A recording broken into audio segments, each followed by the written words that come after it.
안녕하십니까. 제일행정사 브로그입니다. 올바른 외국인 근로자 채용 방법에 대하여 안내하도록 하겠습니다. 현재 법무부에서는 외국인 근로자를 우리나라에 많이 입국하여 3D 업종이라는 곳에 외국인 채용이 늘어날 수 있도록 문턱을 낮추려고 하고 있는 거에 발맞춰서 특히 서비스 업종, 식당이나 카페 쪽에서 외국인 알바생을 사용할 때 잘못해서 벌금이 나오거나 사업주님이 돼서 범법자가 되는 경우, 또한 제조업에서 건설업 같은 경우에 불법 외국인을 채용, 일명 불법 체류자를 채용해서 많은 고통을 겪고 있는 사장님들을 위해서 기본적인 출입국 상식을 전달하고자 하는 취지가 있습니다. 목차를 보시면 고용허가제, 채용가능 비자, 불법 고용비라, 그 다음에 채용관리로 순으로 되어 있습니다.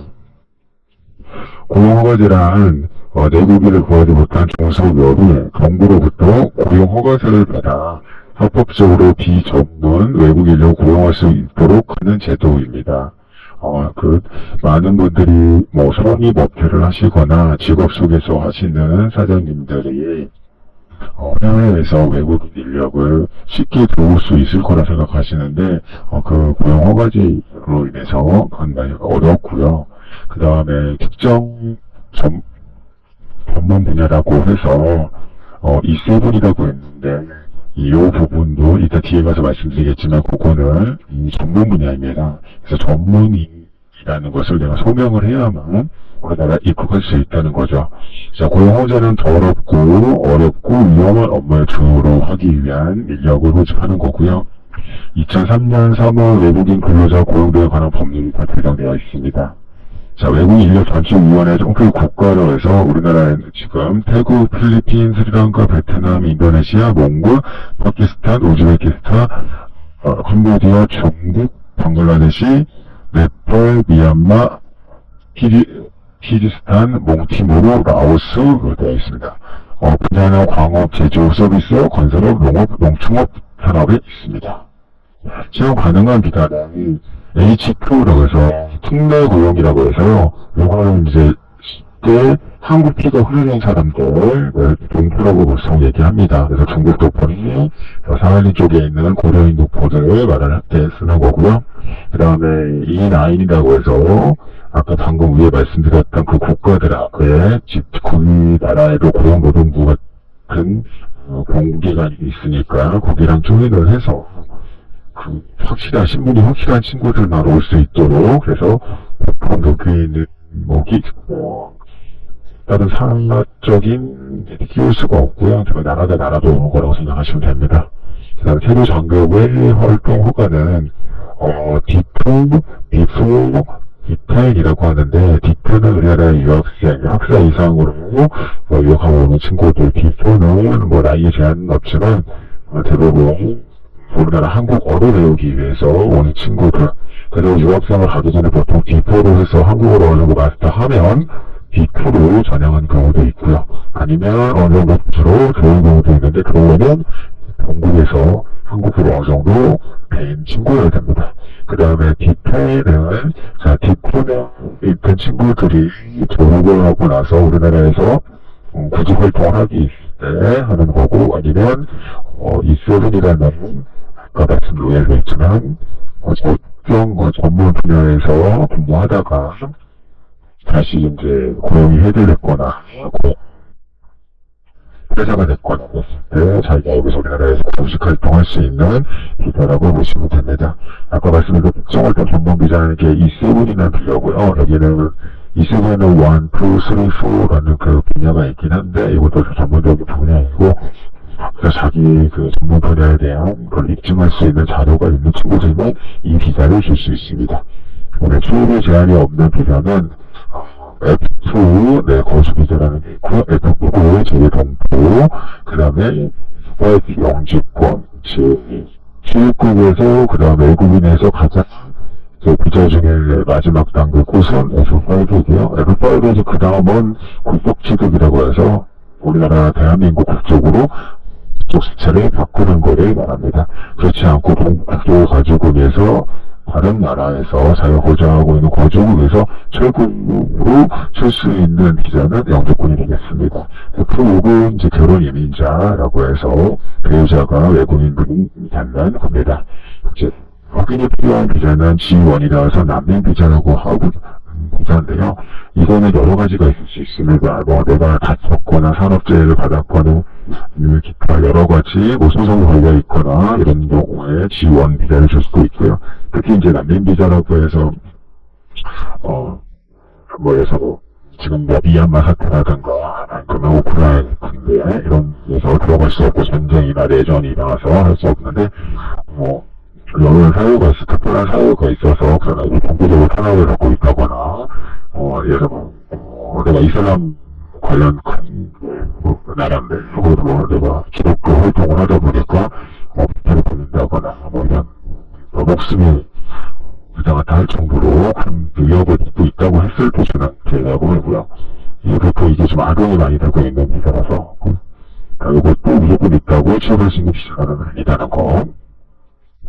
취업 달성 가능 비자가 있습니다. 여기 말씀드렸듯이 유학, 연수 구직인데 이 친구들은 언제 들어왔고 체류 기간과 그 다음에 언어를 할 수 있는 난이도에 따라서 조금씩 다르시고요.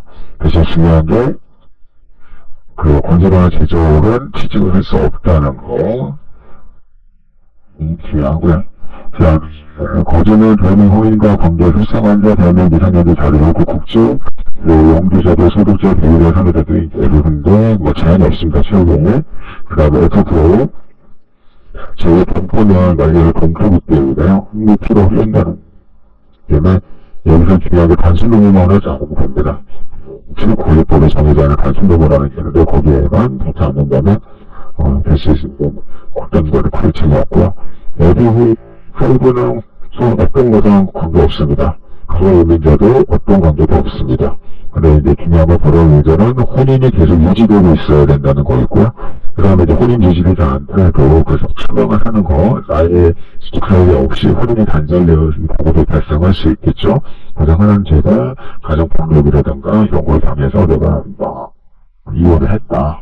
재판상 이혼을 했다. 그랬을 때는 계속 남아있으니까 배우기도 합니다. 그 다음에는 아까 집중해서 하면서 취업이 가능합니다. 하지만 언제 6개월이 지났을 때. 그 다음에 이제 잘은 없는 H1 관광취업, 그 다음에 방문출고는 이게 아까 특례고양에서 별의 동포이신 분들 있는 거고.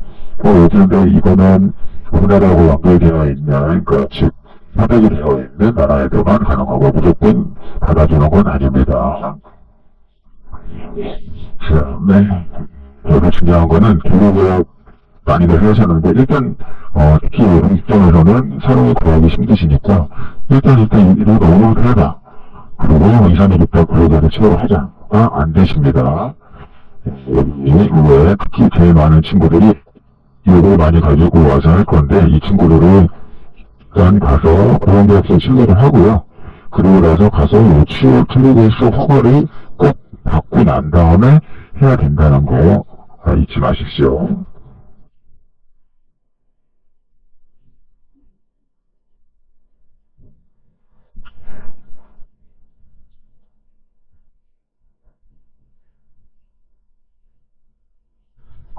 그 다음에 일화들이 있는데요. 지금 한번 읽어보시면 되겠습니다. 여권 같은 거 하시면 안 된다는 거 여기 있고요. 여권이나 그쪽에 내용이 등록증 보관하시고 계시면 안 됩니다. 한번 읽어보시면 되고요. 자, 여기는 또 보시면 불법 체류자 처음 지금 당장에는 문제가 없을 것처럼 보이지만 나중에 이 친구들이 분명히 잡힙니다. 그러면 나중에 출국하기 전에 모든 걸 조사하게 되고요. 그러면 그때 어디서 근무했고 어떻게 됐는지 모든 게 조사가 되기 때문에 그때 대표님이 갑자기 벌금을 넣거나 정과자가 될 수 있습니다. 그걸 조심하셔야 되고요.